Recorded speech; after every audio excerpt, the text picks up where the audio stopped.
काण्डको पर्खाइमा बस्ने भाइहरू आफ्नो आमाको दुलोभित्र गएर पस्ने है। रुको जरा सबर करो। मलाई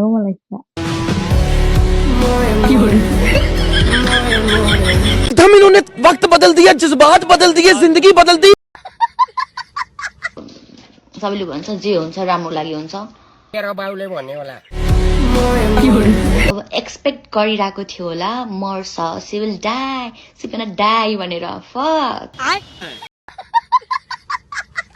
यो चाहिँ एउटा चेतनामूलक नै भयो मेरो यो जुन भिडियो बाहिर आयो। तपाईहरुलाई त्यो देखेर केटाहरुलाई अलि सिरिङ हुन्छ त, हामीलाई त घिन लाग्यो। आफ्नो नम्बरको फुटबल अथवा आफ्नो खेतबारी देखायो भनेर सबै नेपाली केटी त्यस्तो हुँदैन नि त। गजब बेइज्जती है।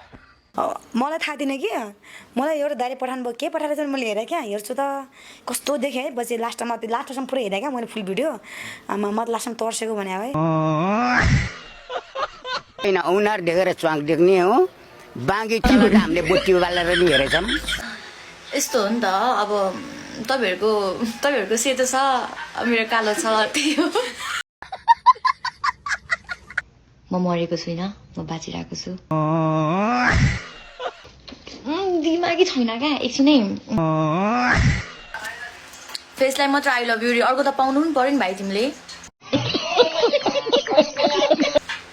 हेऱ्यौ देख्यौ त्यो त बुझाउ।